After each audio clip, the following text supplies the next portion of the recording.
भाजपमध्ये कसं झालं की काम पडलं की उंबरठा झिजवायचा, काम संपलं की तोंडावर दार मारायचं. त्याचे दुष्परिणाम त्यांनी या लोकसभेला पाहिलेले आहेत. लोकसभा निवडणुकीत भाजपाला बिनशर्त पाठिंबा देणारी मनसे शपथविधीमध्ये मात्र पाहायला मिळाले नाही. त्यांचे पक्षाचे अध्यक्ष ना कुठलाही एखादा नेता शपथविधीला उपस्थित नव्हता, ना समन्वय जो पक्षाचा झाला युतीमधल्या त्या समन्वयाच्या बैठकीमध्ये देखील मनसेचा कुठलाही नेता उपस्थित नव्हता. त्यामुळे मनसेच्या अध्यक्षांना शपथविधीचं निमंत्रण होतं का, किंवा ते का गेले नाहीत, या सगळ्या संदर्भात आपण प्रकाश महाजन यांच्याकडनं जाणून घेणार आहोत. काय माहिती आहे तुमची शपथविधीबद्दल राज ठाकरेंना निमंत्रणाबाबतची? सर्वप्रथम माननीय नरेंद्र मोदी या देशाचे तिसऱ्यांदा पंतप्रधान झाले. या देशाचा नागरिक म्हणून भारताची घटना सर्वोच्च मानणारा एक हिंदू म्हणून मी त्यांचं हृदयापासून अभिनंदन करतो. आता आम्ही एनडीएचे घटक पक्ष नसल्यामुळे समन्वयाच्या बैठकीला आम्हाला त्यांनी बोलावं ही आमची अपेक्षा नाही. त्याच्यामुळे त्या बैठकीला आमचा उपस्थित राहण्याचा प्रश्नच उद्भवत नाही. शपथविधी संदर्भातली काय माहिती? आता शपथविधीचं निमंत्रण आलं का नाही याच्याविषयी माझ्यासारख्या लहान कार्यकर्त्याला तर काही माहीत असण्याचं कारण नाही. पण निमंत्रण आलं असतं ते कुठं ना कुठं तरी ते जाहीर झालं असतं. आता निमंत्रण दिलं का नाही हे फक्त दोनच व्यक्ती सांगू शकतात. एक माननीय माझे पक्षाध्यक्ष राजसाहेब ठाकरे आणि दुसरे माननीय देवेंद्र फडणवीस. तुमच्या निमंत्रण असतं तर दिसलं असतं या शब्दाचा अर्थ काय घ्यायचा?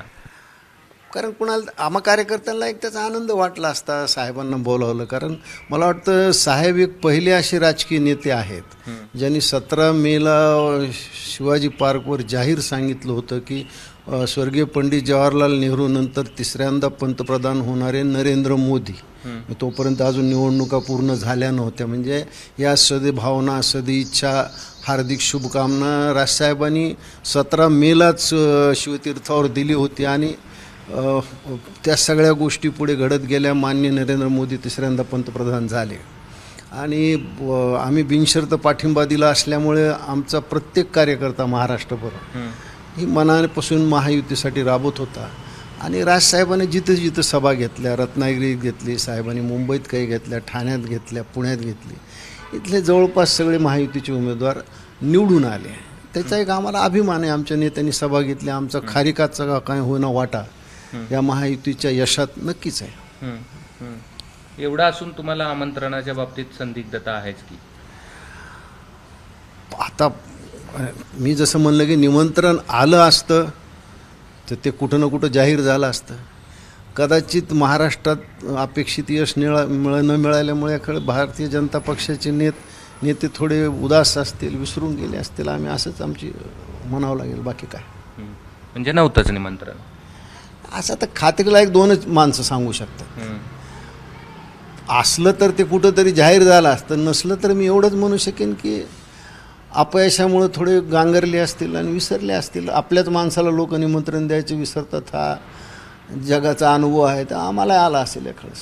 बरं, भाजपची ही भूमिकेबद्दल तुमचं काय मत आहे? म्हणजे युतीसाठी चक्रा आणि शपथविधीला आमंत्रण विसरा. भाजपमध्ये ती पिढी गेली. आता मैत्री करणं, मैत्री जोपासणं, मैत्री सांभाळणं ही पिढी गेली. आता भाजपमध्ये कसं झालं की काम पडलं की उंबरठा झिजवायचा, काम संपलं की तोंडावर दार मारायचं. त्याचे दुष्परिणाम त्यांनी या लोकसभेला पाहिलेले आहेत. विधानसभा आहेत, काही वागणूक सुधारली तर सुधारली. आमची फक्त युती नव्हतीच, आमचा फक्त नरेंद्र मोदी हे देशाचे पुन्हा पंतप्रधान आहे एवढ्यापुरताच आमचा भारतीय जनता पक्षाशी या लोकसभेला संबंध होता. भाजपची भूमिका तुम्हाला पसंत आहे? नाही, प्रत्येक भूमिका त्यांची आम्हाला पसंत पडली पाहिजे असं काही त्यांचा आग्रह नाही ना आमचाही नाही. त्याच्यामुळे ज्या भूमिका आम्हाला पसंत पडतात त्याचं आम्ही अभिनंदन करतो, कौतुक करतो. ज्या नाही पसंत पडतात ते बोलून दाखवतो. आताच्या भूमिकेबद्दल काय मत आहे मग तुम्ही? कोणच्या भूमिका? आता जी भूमिका भाजपाने घेतली लोकसभा निवडणुकीनंतरची शपथविधीच्या बाबतची, त्याबद्दलची तुमची काय? आता याच्यावर भाजपचा अधिकृत कुणी नेत्यांनी जर खुलासा केला तरच मी त्याच्यावर माझी प्रतिक्रिया देऊ शकेन. त्यांच्याकडून या बाबतीत खुलासा यायला पाहिजे होते की ते निमंत्रण पाठवलं का नाही पाठवलं, पाठवलं असलं तर ते स्वीकारलं का, या सगळ्या गोष्टीचा खुलासा मी म्हणलं ना की दोन त्या मोठ्या व्यक्तीच करू शकतात. मी अंदाज बांधून त्यात काही उपयोग नाही. धन्यवाद. हे होते प्रकाश महाजन आणि त्यांनी शपथविधीला आमंत्रण भाजपाने पाठवलं असतं तर ते दिसलं असतं असं त्यांचं वक्तव्य आहे. आणि शिवाय भाजपाची गरज पडल्यानंतर उंबरटे झिजवायचे आणि गरज संपल्यानंतर दार लावायची भूमिका आहे, हे देखील त्यांनी म्हटलं आहे. कॅमेरामन बाळासाहेब पाचोनेसह मी कृष्णा केंडे, एबीपी माझा, छत्रपती संभाजीनगर. एबीपी माझा, उघडा डोळे बघा नीट.